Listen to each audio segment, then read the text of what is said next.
All Quiet on the Western Front by Erich Maria Remarque, a very famous and allegedly quite powerful work, which surprisingly I had never read. Until some time ago, I heard that Netflix would actually be streaming a new adaptation of this book. Now, this book has been adapted to screen more than once, most famously, I suppose, in 1930, with that version actually winning the Academy Award for Best Picture, I believe, and subsequently being considered one of the greatest films ever made, apparently. And as I'm given to understand it, this new version that Netflix will be airing is actually going to be Germany's submission to the Academy for the Best Foreign Film Award. So, what with that, I thought it was high time I finally read All Quiet on the Western Front. Now, on the cover of this book, it claims that this is the greatest war novel of all time. And I was a little bit skeptical when I started reading it. I went into it kind of thinking, like, can that possibly be true? Can this really be the greatest war novel of all time? And you know what? I think it very possibly is. Now, I will say that I think what this book does, or what this book did, has subsequently been done by other books since. I think there are probably a lot of war novels out there who kind of do the same general thing that this book tries to do. But I think this book was probably the first one that did it. And for that reason, I think it probably is the greatest war novel of all time. So, this book, in addition to being a war novel, is quite possibly the greatest and most famous anti war novel. This is not just a recounting of battles and bullets, it is rather a very impassioned statement against war. And it's also highly autobiographical. Erich Maria Remarque was a German soldier in World War One. He was wounded several times, and he really came out of that war apparently with a vendetta to try his damnedest to ensure that such a thing never happened again. Now, sadly, it did. His own country largely responsible for it, but he was a man on a mission by all accounts, and this book is his testament as to the fundamental wrongness, and not only in a visceral way, but in a psychological way, of what war does to entire generations of people. And tragically enough, he actually emigrated to the United States for the duration of World War II because he was not very popular with the Nazi Party. The pacifism that he espoused was not to their liking, and so his book was banned and burned, and he got out while the getting was good. However, sadly, his sister actually remained in Germany throughout the reign of the Third Reich. And apparently, after she made a comment that Germany would lose World War II, that the war was unwinnable, she was beheaded by the Nazis, and her brother was sent the bill, apparently. And yeah, that's horrific and terrible, but I think it actually kind of reinforces what this book says, that you never want to have that level of violence or, viciousness unleashed in the world again. So, what is All Quiet on the Western Front? As I said, it is largely autobiographical, and it presents itself as the testament of one Paul Baumer, a young German infantryman who has gone to war with all his buddies, only to find out that it ain't what it's cracked up to be. Now, I was kind of confused because this book it's a first person story almost entirely, and I'll get to that. By the way, I'm going to spoil this book. I just want to say that right now. If you haven't read the book, if you're not familiar with the story, you might want to, click off because I am going to spoil it. But the book presents itself almost in its entirety as a first person account.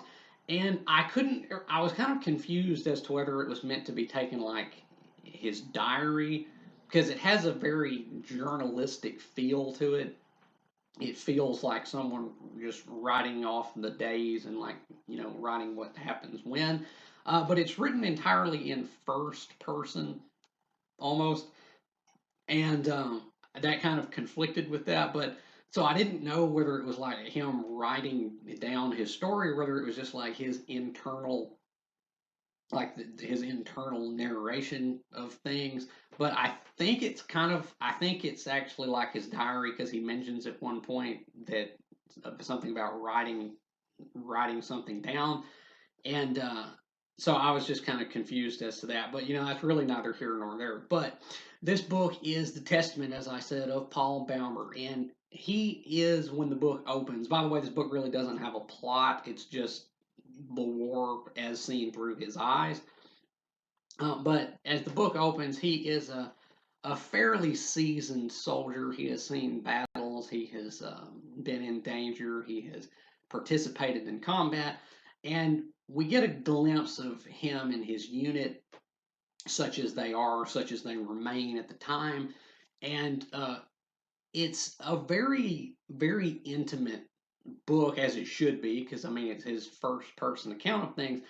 But as far as character goes in this book, there's really only Paul. I mean, other characters exist, obviously, but they're not very well rendered except Paul. And maybe Kat, who is Paul's kind of mentor figure. He has a bit of a personality, but the rest of his cohorts are kind of just names, not much else. But then again, I guess that is excusable given the way that this story is told. But anyway, so Paul goes through the war, and while he is going through the war, he reflects on what brought him there and how his perspective has changed and how he has changed as a person. And this is the part where the book really shines. Because this is where the book gets very deep and very profound and says some things that really needed saying. And as I said at the beginning, I think this book was probably the first one to say them. So Paul feels betrayed because of the way that the older generation of Germany portrayed the war to them. It's very reminiscent of like if you've seen Gone with the Wind, whenever war breaks out in Georgia, all the guys just they're like, heck yeah, war, let's go do it to it. Let's go down and enlist. We're gonna have a high old time. That one guy's like, did you hear, Miss Scarlet? The North has declared war on us. We're gonna get to be soldiers or whatever. And so everybody goes and signs up because they think it's gonna be like an adventure, and then it's really not, and then they realize how much it sucks. Well, the Paul's experience going into the war was very much like that. The older generation of Germany, his teachers, even his parents, the adults in his life, rammed it home that every young man at least, needed to enlist to be a soldier. That if you didn't, you were a coward, you were unpatriotic, and like it was your solemn duty to defend your homeland and be in the army. So Paul did it, but now after being exposed firsthand to the horrors of war, and this book is horrific, way more horrific than I was actually thinking it would be, Paul realizes that none of those adults knew a damn thing about what they were talking about because they had never experienced that, but he has, and now he sees just how brutal and horrifying it is, and he wants out. But more than that, he wants just this is just kind of Remarque speaking through the book. Obviously, more than that, he wants this to never happen again. And beyond that, the book gives great insight into the way that soldiers are changed by their experiences and the way that those experiences prohibit them from integrating seamlessly back into society after the war is over. So Paul is in the company of some older men, like his mentor figure, Katzinski. He's in their company for large portions of the book, and he acknowledges that they have lives to go back to. Um, they have wives and kids, and they had jobs. This is if they can survive the war, they'll just resume where they left off. But Paul and his friends don't have that because they never had a life. They went right out of school. They didn't even graduate school. They're like their school teacher literally like marched them down to the recruiting office and forced them basically to sign up and enlist. And so they've never had lives. They went from being literal schoolboys to soldiers, and they don't know how to do anything else. And so the it gives such a great glimpse into the kind of the hopelessness that these young men apparently felt, or the dread that they felt on having to at some point, hopefully, make it back to society and then have to try to learn how to live again, even though all they've known is killing and death, and all they really know about is soldiering. They don't have any skills. They don't have any skills that are transferable. At least all they really know how to do is shoot, march, you know, the army stuff. And it's really, really insightful. It really is, because again, I don't think any book had really talked about that before, and it is still just as relevant today as it was back then. But beyond that, this book is a scathing critique of nationalism and patriotism, and the way that the identity of individuals is subsumed so wholly by that of their nation, to where they see themselves and are ultimately rendered as little more than cogs in a machine, and just ground up and spit out ultimately. And you know, I think that's a very, very sound message. I love my country, I love America, but because it at least still to some degree reflects my values and my beliefs. But my ultimate identity, my ultimate allegiance will always lie with myself. And the way that Paul comes to see his own station is that everyone puts so much stock into patriotism and words like courage, and doing one's civic duty and whatnot, and how it is their job to defend their country. And he sees that it's all really good when you spout that back home in peacetime, but it's a whole different matter when you're in the heat of it, when you're in the shit, as they say. And so Paul feels betrayed on all sides by everyone, his parents, his teachers, all the adults in his life, because they led him to this, but he was unprepared for what it really was like, what it was really going to be like. And now he feels wildly unequipped to re enter society, if he can even make it back. Now, the writing in this book is really, really good. As I said, it's written in present tense, first person, but the word choice that Remarque employs here is very, very striking. It's simplistic, but the sentences are structured in such a way that's quite elegant, really, to read. It's kind of a naturalistic thing. It's very imagistic, and there are some truly horrifying images in this. And as old as this book is, I was really wondering how graphic it would be. I was wondering whether it was going to have the power to kind of appall and shock modern audiences that it apparently did when it came out. And it did. There were some images in this book that you won't soon forget, especially the inhuman toll of the war. Especially, there's a horrendous scene towards the beginning where their horses, because they had to use a lot of horses in World War I, because automobiles were still kind of a new thing. So they used a lot of horses, and in one scene, the horses get exploded by mortars and everything, and they're running around screaming. Horses do scream. They're running around screaming with their entrails dragging out, and their backs are broken, and they're just dragging themselves like seals through the mud. And it is genuinely, genuinely horrifying to see that. And then the wounds that the men sustained. This is not like an old 1950s American war movie where it's like bloodless, people get shot, they fall over at the end. The wounds in this are grotesque beyond belief. We have people who get their jaws shot off.